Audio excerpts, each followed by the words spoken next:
Assalamualaikum warahmatullahi wabarakatuh. Saya Arif Novianti, mahasiswa Psikologi Universitas Proklamasi 45 Yogyakarta. Di video kali ini, yuk kita sama-sama belajar mengenai dunia pribadi oleh Kurt Lewin.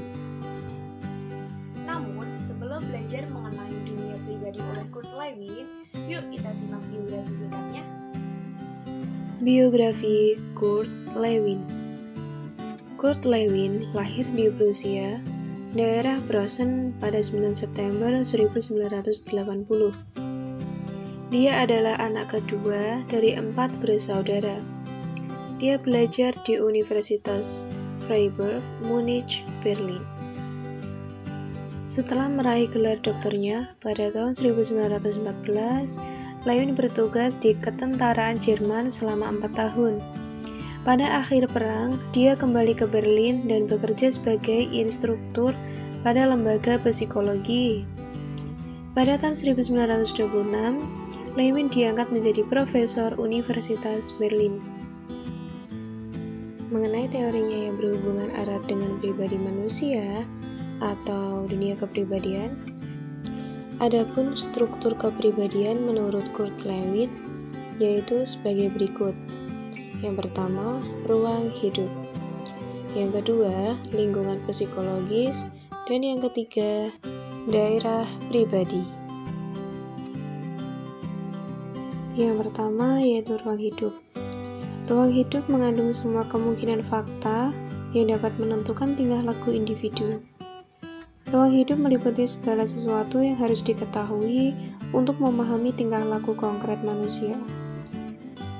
Manusia individual dalam suatu lingkungan psikologis tertentu pada saat tertentu. Tingkah laku adalah fungsi dari ruang hidup. Yang kedua, yaitu lingkungan psikologis.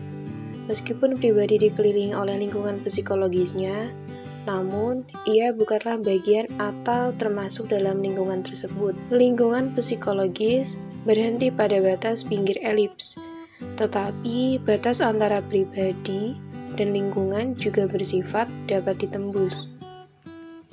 Hal ini berarti fakta-fakta lingkungan dapat mempengaruhi pribadi, seperti daerah pribadi dalam, daerah lingkungan psikologis dibagi-bagi dalam pecahan, atau yang bisa disebut region. Yang ketiga, yaitu daerah pribadi. Menurut Lewin, pribadi adalah heterogen, terbagi menjadi bagian-bagian yang terpisah, meskipun saling berhubungan dan saling bergantung. Daerah dalam personal dibagi menjadi sel-sel. Sel-sel yang berdekatan dengan daerah konseptual motor disebut sel-sel periferal. Sel-sel dalam pusat lingkaran disebut sel-sel sentral. Di dalam daerah pribadi terbagi menjadi 2 bagian besar, daerah persepsi motorik dan daerah pribadi dalam. Dalam teori Kurt Lewin, adapun perkembangan kepribadian manusia, yaitu yang pertama, yaitu perubahan tingkah laku. Menurut Lewin, sejumlah perubahan tingkah laku yang penting terjadi sepanjang perkembangan. Semakin bertumbuh, orang semakin bebas bergerak dan orientasi waktu semakin luas. Tingkah laku menjadi semakin terorganisir dan hierarkis.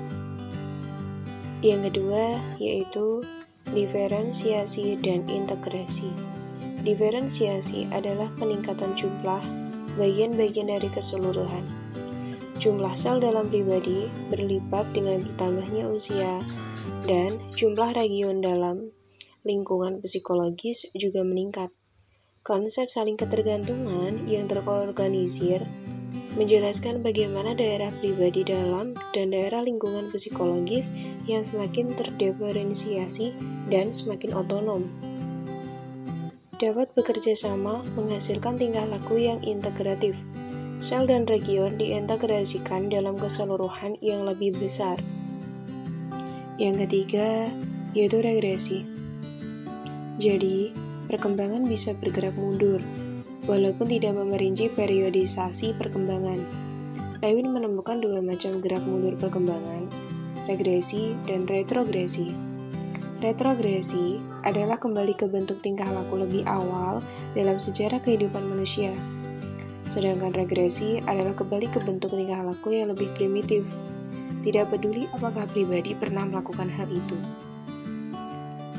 Yang keempat, yaitu tahap-tahap perkembangan. Menurut Lewin, perkembangan merupakan suatu proses yang bersinambung, di mana sulit untuk menetapkan tahap-tahap yang terpisah. Perubahan yang terpenting terjadi pada sekitar usia 3 tahun, yang kemudian disusul oleh satu masa yang relatif stabil sampai usia adolesen, yang merupakan masa reorganisasi dinamis yang akhirnya berakhir pada masa dewasa yang stabil.